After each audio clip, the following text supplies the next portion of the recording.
Have you ever had that uneasy feeling that an institution you really trusted might not be living up to its own ideals? It happens, yeah. And it's amazing how fast accusations can just erupt, splitting a community, shaking things right down to the foundations. Especially when it touches on sensitive things like faith Yeah, and money. exactly. Faith and financial integrity. It forces everyone involved and even outsiders looking in to ask, okay, where does the truth actually lie here? Okay, let's unpack this specific situation. Today, we're diving into a really fascinating and very fresh report from URBT News, hot off the press. Just out, right? Yeah, titled Two Women Rebuke 2819 Church, Idolatry Accusations Rock Community. It's by Joseph J. Collins, published literally minutes ago, September 9th, 2025. So this is very much a developing story. Definitely. Things could change quickly. So our mission today is basically to pull out the key details from this initial report, try to understand the different sides presented here, and figure out the bigger picture, the implications for you, our listener, as this whole thing unfolds. Sounds good. Where do we start? Let's get right to it. Collins' report lays out some pretty serious allegations from these two women. What are the core accusations that jump out right away? Well, first off, the report makes it clear their identities are being kept confidential. They requested anonymity, citing concerns for their safety, their well-being, which, tells you something right Yeah, there. that adds a layer of seriousness immediately. Definitely. But the central charge, the main thrust of it, is incredibly potent. They're describing the church leadership as prioritizing material wealth and power over actual spiritual devotion. Okay, that's a big claim. Is it just a general feeling or... No, and that's what's striking. It's not just a vague complaint. The report says they point to very specific instances. Right, that's a critical difference, isn't it? So they're moving beyond just being unhappy. What specifics does the report mention? This is where it gets really concrete. They allege lavish spending on church renovations, big money on the building itself. Yeah. Well, at the same time, they claim the needs of the congregation's poorer members were being neglected. That's a stark contrast they're painting. Wow.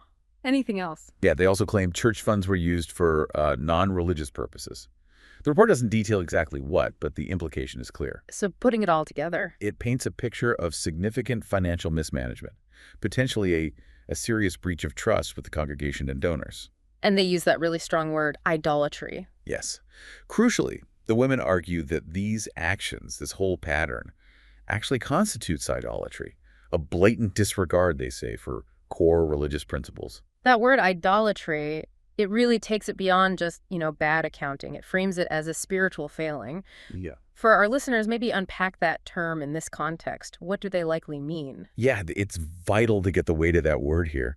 In many religious contexts, idolatry isn't just like bowing to a golden calf anymore. Right. It's about putting anything else, money, power, status, even the reputation of the institution itself, putting that above the divine principles the faith is built on, or above the welfare of the people it's supposed to serve. So it's about misplaced priorities, fundamentally. Exactly. So when these women use idolatry, they're not just complaining about finances, they're issuing this profound moral and spiritual challenge.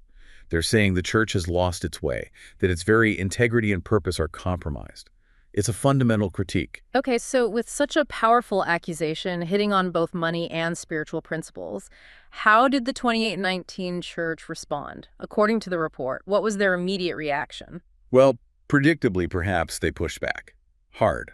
The report says the 2819 church issued a prepared statement denying all the allegations. No mincing words. What kind of language did they use? They characterized the claims as misguided and defamatory. That tells you their stance pretty clearly. Defensive and framing the accusers negatively. Did they offer anything else? Any action? Yes. To sort of counter the allegations, the leadership stated their commitment to transparency and fiscal responsibility. And they promised a full internal audit to address the concerns raised. An internal audit. Okay.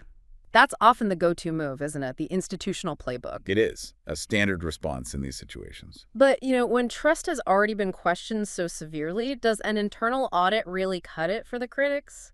Or does it sometimes feel like the church is just investigating itself? How did the women react to that promise? That's exactly the issue the report touches on. It says the women remain unconvinced. They feel the church's statement, including the audit promise, lacks genuine remorse. lacks concrete action. So not enough for them. Apparently not. For them, an internal review doesn't seem sufficient to address what they see as deep-seated problems. It really highlights that common challenge, doesn't it? Which is That the perception of accountability can be just as important as the actual steps taken. If people already feel trust is broken, just saying, we'll look into it ourselves, might not be enough to restore it. They might want something more independent, more transparent. Yeah, especially with claims this serious. It sounds like they're looking for more than just words at this point. Maybe real demonstrable change or a deeper acknowledgement. Precisely. So we have the accusations and the initial denial and audit promise, but the report emphasizes this didn't stay contained. It spilled out into the wider community pretty fast. What did that look like initially? Right. The report uses the phrase shockwaves through the community. It clearly wasn't just a quiet internal dispute for long. It sparked intense debate and really divided opinions sharply. How so? What were the different camps forming?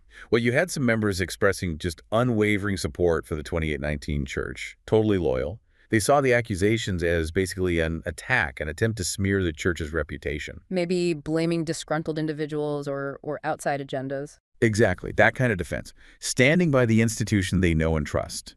Okay, that's one side. What about the other? Were there people taking the accusations seriously? Oh, absolutely.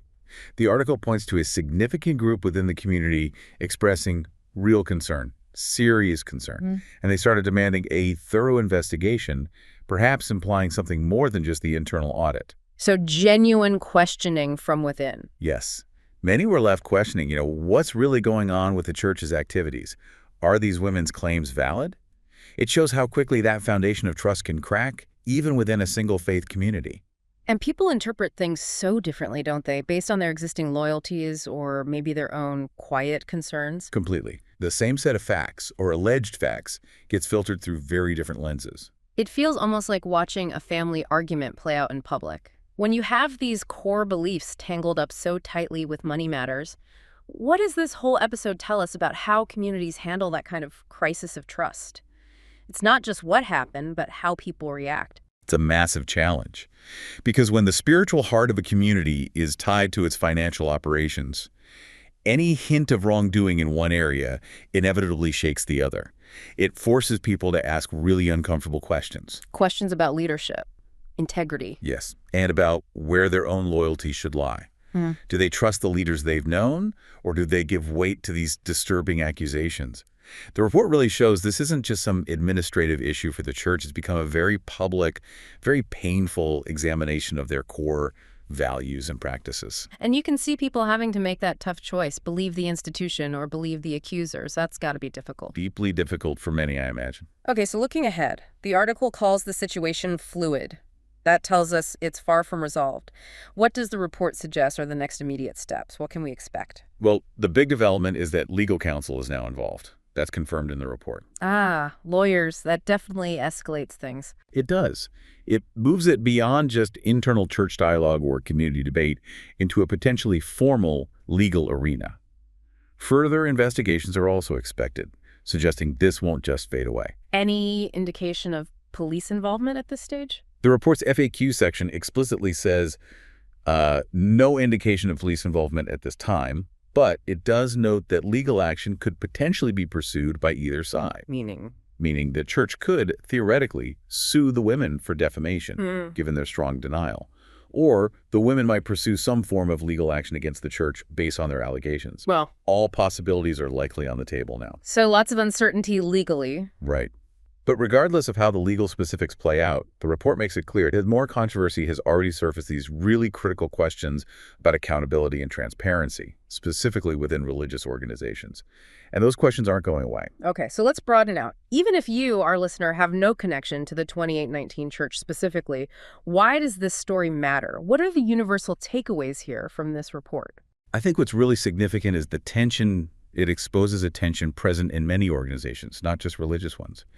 How does an institution, even one with noble goals, balance its own growth, its material success, with its core mission? That tightrope walk. Exactly. It's a constant balancing act. And this 2819 church situation, as reported, seems to be a vivid example of what can happen, or what people perceive happens, when that balance is lost. The consequences can be, well, Catastrophic for trust. So it's a reminder about ethical leadership. Absolutely. Ethical leadership, transparency, they're crucial, not just for churches, but for any institution that relies on public trust and handles resources, whether it's donations or taxpayer money or investments. And what about the role of the individuals, the two women in this case? That's the other key takeaway, I think.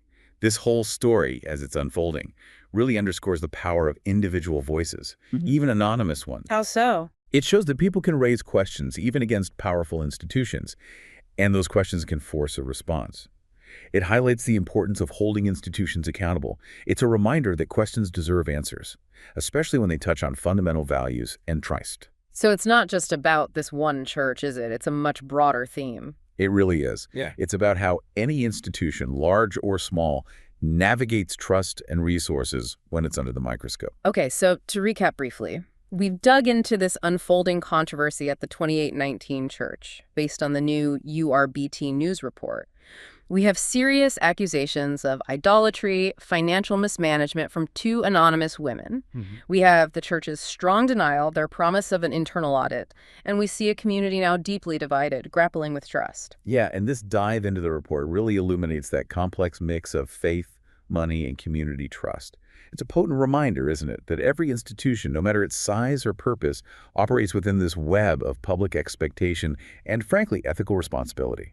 How they handle accusations, how the community reacts, it really shapes their future. Absolutely. It defines them going forward. So here's something to think about as this story continues to develop and maybe apply more broadly.